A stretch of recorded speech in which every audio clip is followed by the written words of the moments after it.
Bismillahirrahmanirrahim. Assalamualaikum warahmatullahi wabarakatuh. Hai, apa khabar semua? Berjumpa lagi dalam sesi kelas online kita pada kali ini. Jikalau dalam kelas yang lepas kita sudah melihat berkenaan dengan kaedah pembersihan air, kali ini kita akan teruskan pembelajaran kita dengan melihat sistem bekalan air.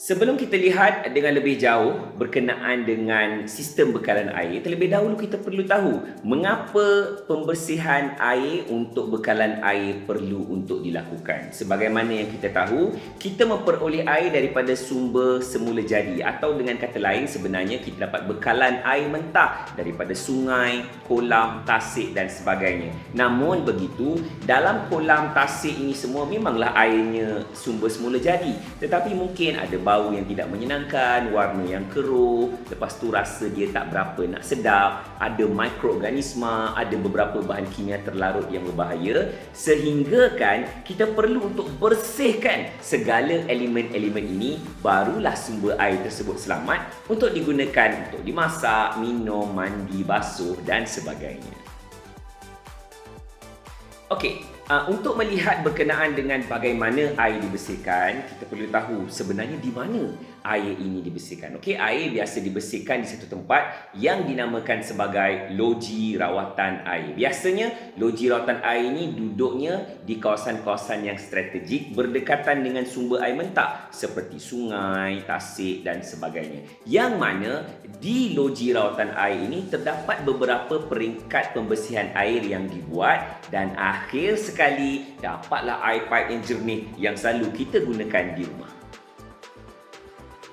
Baiklah, dalam satu loji lawatan air terdapat beberapa peringkat yang dilaksanakan. Sebenarnya kita boleh mudahkan peringkat-peringkat tersebut kepada 6 peringkat sahaja, iaitu penapisan, pengoksidaan, penggumpalan, pengenapan, penurasan dan yang terakhir sekali pengklorinan dan pemfloridaan. Yang mana keenam-enam peringkat ini mempunyai fungsi dan peranannya yang tersendiri dan akhirnya akan dapat memastikan bekalan air yang sampai kepada kita adalah bersih dan tidak tercemar.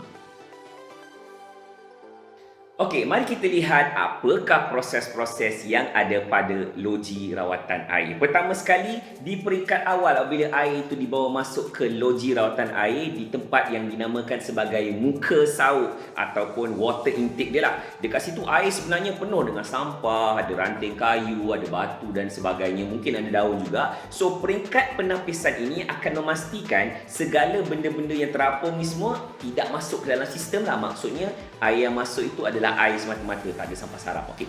Peringkat yang kedua adalah peringkat pengoksidaan. Pengoksidaan ni tempat dia macam bertingkat-tingkat. So air di peringkat ini akan dilarutkan dengan oksigen yang mana peringkat ini akan dapat menghilangkan bau busuk ataupun bau yang tidak menyenangkan pada air tersebut.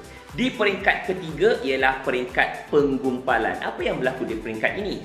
Pertama, alum ataupun alum ni macam nama glamour lah, sebenarnya macam tawas je. Okey, tawas tu orang-orang lama tahulah. Kalau awak tak tahu, awak boleh tanya dengan mak ayah anda apa maksud tawas. So alum ini ditambahkan dalam air. Setelah ditambahkan, alum ni dia akan tidak balas dengan segala keladak terampai, dia akan membuatkan keladak itu akan bergumpal. Kemudian kapur ditambah juga dalam air untuk mengurangkan kadar keasidan air. Okay. Selepas ditambahkan dengan alum, dia dibawa kepada satu kolam yang mana dekat kolam ini kita panggil peringkat dia adalah peringkat pengenapan. Dekat sini air itu akan bergerak slow saja, yang mana segala zarah terampai yang tidak balas dengan tawas ataupun alum tadi akan terenap ke bahagian dasar. Jadi air yang dekat permukaan dia tu yang bersih kita akan ambil, dibawa ke peringkat yang seterusnya iaitu peringkat penurasan. Penurasan ni kita dah dengar dalam kelas yang lepas kan. So dalam proses penurasan ini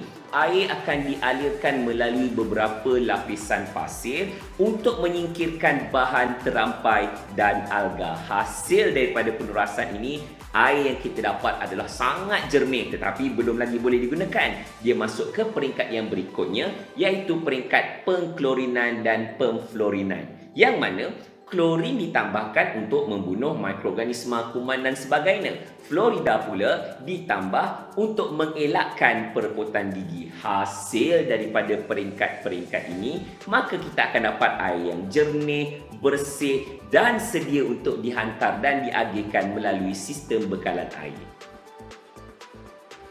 Okey, itulah tadi peringkat-peringkat yang ada dalam loji rawatan air. Saya ulang balik, ada 6 peringkat-peringkat dia. Yang pertama adalah proses penapisan, kedua adalah pengoksidaan, ketiga ialah penggumpalan, keempat ialah pengenapan, kelima ialah penurasan dan yang keenam ialah pengklorinan dan pemflorinan. Yang mana setiap peringkat ini mempunyai fungsi dan kegunaan tersendiri yang akhirnya hasil dia kita akan dapat air yang bersih yang boleh digunakan di rumah. Itu saja untuk pembelajaran kali ini. Terima kasih dan kita akan jumpa dalam kelas yang akan datang. Assalamualaikum dan jumpa lagi.